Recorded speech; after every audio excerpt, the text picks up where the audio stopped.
Si Chavit Singson, ito. Bababa na Sigurado, oo, oo. na bababa na si Pangulo. Pangulong Marcos at dapat nang bumaba. Yan po ba Isa din ito, no?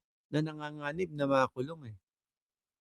Sabi ni AJ Pads, fake lang pala ang tapang ni Batorni. Oo, naniniwala ako dyan na walang totoong tapang yan. Bakit to, mga kababayan? Sa paputok nga lang hawak-hawak yung paputok na may nagsabi lang na umuusok. Nagtatakbo na, ang layo pa nung tinakbo eh. Di po ba? ay bordering to inciting to sedition? Yes po. For me, my take, yes. Po? Sa akin bagay as a lawyer, yes po. Dahil ang pag-iinggan niya sa tao para pabaksakin ang Pangulo, Tsaka yung mga ano niya, yung mga parali-rali niya. Tsaka yung ano niya, yung tipo bang, meron tayong press conference, biglaang press conference, emergency na press conference, no? Tapos mga tagpi-tagpi na mga ebidensya niya, mga kababayan, yun pa lang ho eh.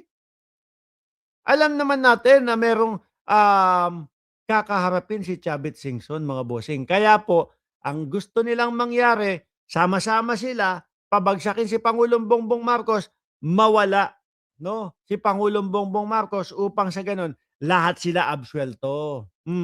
patalsikin ang Pangulo, inciting to sedition po yan. Ano po gagawin ng gobyerno tungkol dyan? Kasi nag-press con po siya eh. Sa press con po niya yan sinabi. Okay, may iniinggan niya siya. Ang tanong lang natin, may nainggan niya ba siya? Sandali, wala. Doon pa lang ho, doon sa pa-press conference niya pa lang, wala ako nakitang pumunta. Iilan lang ho, mga kababayan. Paano nga alam na nila na tagpi-tagpi yung mga ebidensya ni Chavit Singson? No? Na si Chavit Singson, kaya lang ho naggagaganyan, mga bossing, kasi nga, masasama o baka kasama siya doon sa mga una na magbubuena mano po doon sa ipinagawang kulungan ng gobyerno. Sabi ni Leo 1162, kaya natakot si Batorni dahil kapag napunta siya sa ICC, magiging chef lang siya ni Digong. Okay. Pero ipapatanong ko po ito, hindi po ako magdi-decision dito. Maaari mag-decision po dito ang DOJ dahil meron naman po silang authority to investigate motu proprio. At tignan po natin, hindi po ako makakapagsalita in behalf of the DOJ. Eto pa. Tungkol sa mga ghost projects sa Lawag, Ang bilis naman. Game. Eto pa. kailangan may ebidensya, kumbaga. Opo. Nakausap po natin si Manong Chavit Singson, at sabi po niya, maliban po sa kanyang hamon ng debate, kasama po ni PBBM, siya po'y handa daw pong ipakita ang lahat ng mga ebidensya tungkol sa mga ghost projects sa Lawag, sa taong bayan at hindi na po sa mga ahensya ng gobyerno. Ano pong inyong masasabi? Diyos ko po, si Chavit. Meron niya isang pinapakalat. Nung una pa lang, yung bago-bago pa lang. Eto, hindi ko sana ilalabas ito no? Yung kasong plunder ni Bongbong Marcos. Biruin mo. Yung korte hindi alam o walang naibabalita yung mga news na may kasong plunder si Pangulong Bongbong Marcos. Parang tipo bang pagdating sa kanya, meron po, hindi ko na nga sana ilalabas eh. Kung hindi lang ako ginugulo, hindi lang ako sinasama sa investigasyon ng mga ganyan eh. may sariling meron siyang sariling ebidensya eh. Sabi ni I Love You Baby M, 2.0 ERAP DDS lang maniniwala dyan. Yung mga bayaran kay Manong Chavit. Ganun naman talaga yan eh. Kung totoo naman po na for good governance si Chavit Singson, bakit hindi na lang po niya hayaan makumpleto ang kanyang ebidensya at isang niya po sa tamang ahensya ng gobyerno ang mga reklamo po niya? Hindi po nadadaan sa media, hindi nadadaan sa mga pasaring ang pagsugpo sa issue ng korupsyon. So mas maganda po yan kung kumpleto ang kanyang mga ebidensya, isang niya na po yung kaso. At sinasabi niya pong debate, hinahamon niya po ang Pangulo. Unang-una po, nakita po natin kung gaano po magtrabaho ang Pangulo. Hindi po nakakapagbakasyon ang Pangulo sa pagtatrabaho. Ang nais po ng Pangulo ay maiangat ang antas.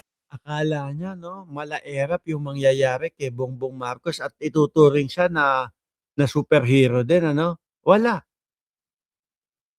Yung unang parali niya, yung unang patawag niya na rally, Meron siyang mga bus na dala do'n, yung mga bus niya na may mga picture niya, litrato niya.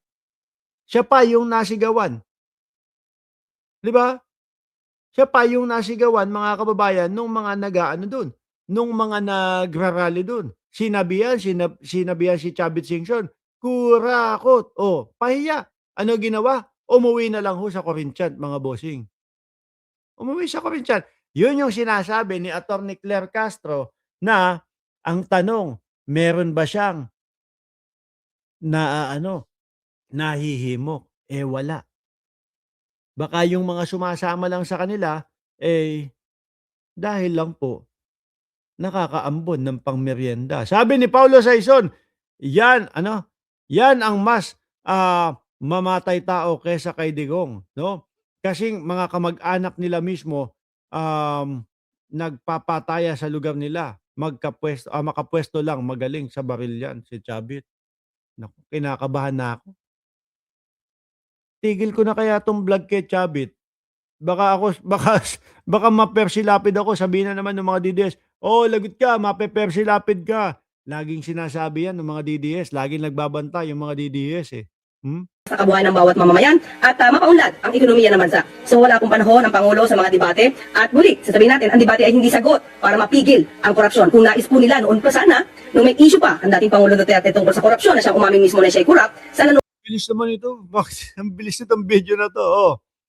Tsaka ho yang sinasabi nila Chavit Singson na si Pangulong Bongbong Marcos ang mga mastermind, ang hirap po talagang paniwalaan, mga kababayan.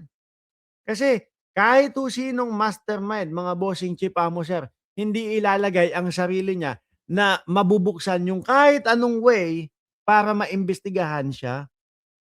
Parang sinunog mo yung sarili mo na gano'n. 'Di ho ba?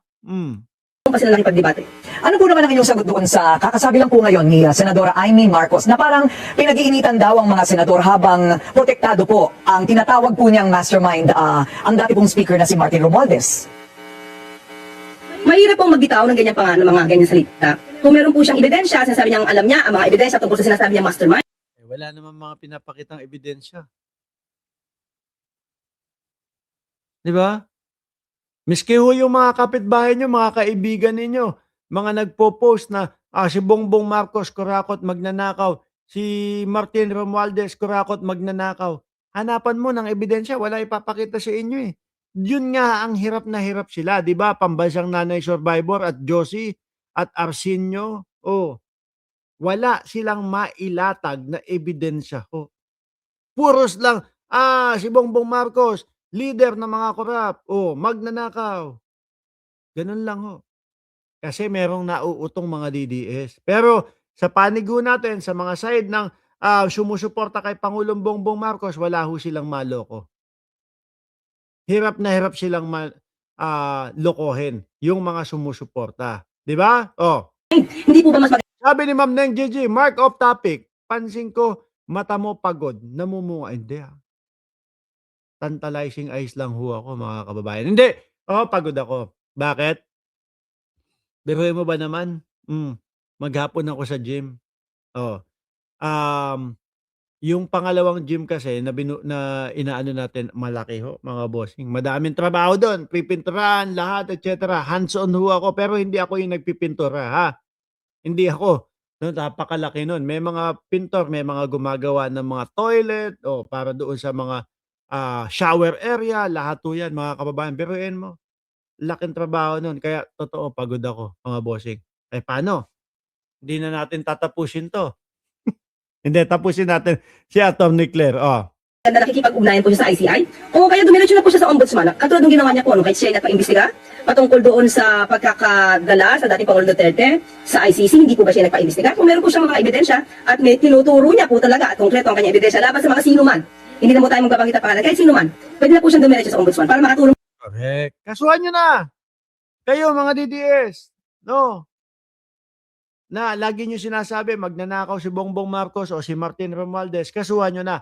Baka kayo na lang ang hinihintay na titestigo laban sa kanila. Pero kung hanggang puro ganyan, ngak-ngak, puro dak-dak, puro bintang lang, sorry, walang kapatutunguhan yang mga ngak-ngak ninyo.